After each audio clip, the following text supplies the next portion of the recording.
No nosso Estante do Futebol de hoje, vamos falar de um livro que, assim como o futebol, transcende as quatro linhas. Se você é daqueles como eu, que acredita que futebol é muito mais do que um jogo, vai se interessar por essa análise que coloca o futebol como peça fundamental no jogo político, na sociedade e na formação da identidade nacional. Vamos falar sobre o Vencer ou Morrer, futebol, geopolítica e identidade nacional, do historiador Gilberto Agostino.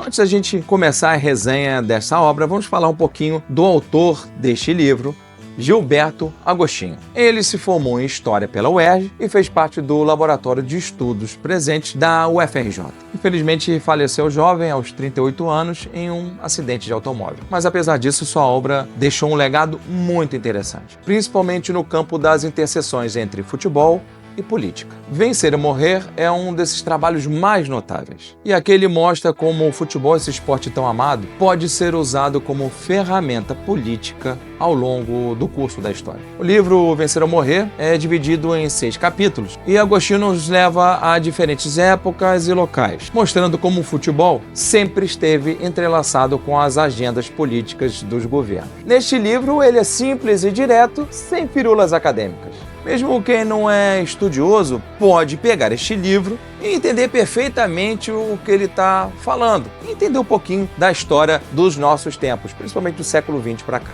Agostino explora principalmente como regimes autoritários se apropriaram do futebol para legitimar seu poder. Um exemplo clássico vem da Itália fascista de Mussolini. Nas Copas de 1934 e 1938, jogadores sul-americanos com ascendência italiana foram naturalizados e convocados para jogar pela Azzurra, trazendo vitórias que eram usadas para exaltar a superioridade do regime fascista. Inclusive, a frase que dá nome ao livro, Vencer ou Morrer, vem de uma mensagem de Mussolini aos jogadores italianos antes da final da Copa de 1938. O futebol virou uma arma política em mãos ditatoriais. Mas não foi na Itália só que isso aconteceu. O autor também fala sobre a Alemanha nazista e a tentativa de Hitler de usar o futebol como um instrumento para tentar provar a superioridade da raça ariana.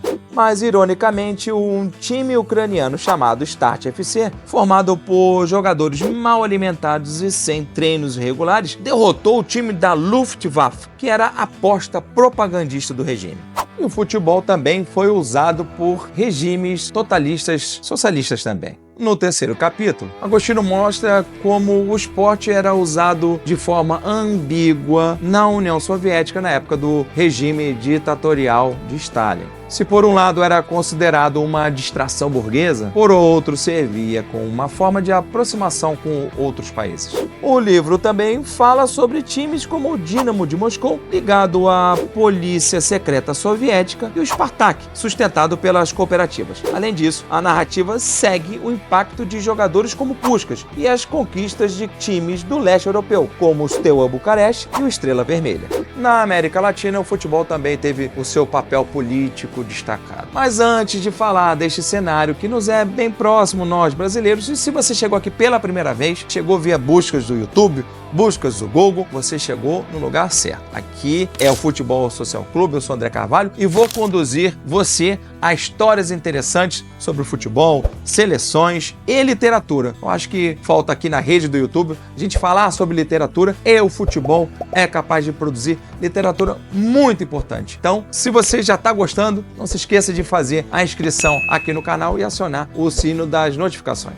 Gilberto Agostino aborda os regimes de Getúlio Vargas no Brasil e Perón na Argentina, e como ambos usaram as vitórias de suas seleções para reforçar o nacionalismo. E quem não se lembra do Maracanazo de 1950, quando o Brasil perdeu a final em casa? Agostino aponta como aquele momento gerou o famoso complexo de vira-latas citado por Nelson Rodrigues, e como só superamos isso em 1958, quando Pelé encantou o mundo na Suécia. E sobre Nelson Rodrigues, ele vai ser um personagem que vamos fazer sempre referência aqui. Então, se você quer ver mais material de Nelson Rodrigues, da análise que ele sempre faz sobre o futebol através de suas crônicas, ou livros, que tem muitos livros que falam sobre Nelson Rodrigues, vou deixar aqui, clique no link acima, você vai entrar nessa playlist exclusiva de Nelson Rodrigues. Agora, voltando à nossa resenha, já na Argentina, o autor explora a Copa de 1978, realizada em plena ditadura militar.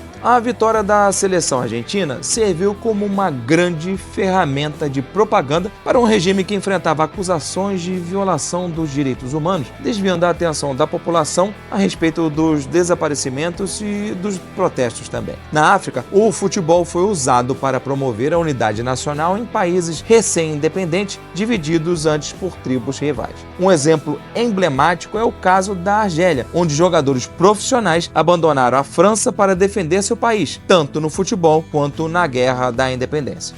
E nos capítulos finais, o autor aborda dois fenômenos muito importantes no nosso futebol contemporâneo, que é o hooliganismo e a mediatização do futebol. O hooliganismo, que começou na Inglaterra, espalhou-se pelo mundo e se tornou um problema social em vários países. Já a influência da mídia no futebol começou a se intensificar após a Copa de 1974 e hoje, mais do que nunca, vemos o esporte globalizado sendo influenciado por interesses comerciais e midiáticos. O autor expressa sua preocupação com o risco de o futebol se tornar apenas mais um produto do consumismo. Vencer ou Morrer é um livro que vai além do futebol como esporte. Ele mostra como pode ser um reflexo das dinâmicas políticas e sociais ao longo da história. Para os que amam futebol, é um prato cheio. Para quem se interessa por política e sociedade, o livro entrega uma análise crítica e bem fundamentada, sem ser maçante ou acadêmico demais. Se você gosta do futebol e do que ele representa além das quatro linhas, com certeza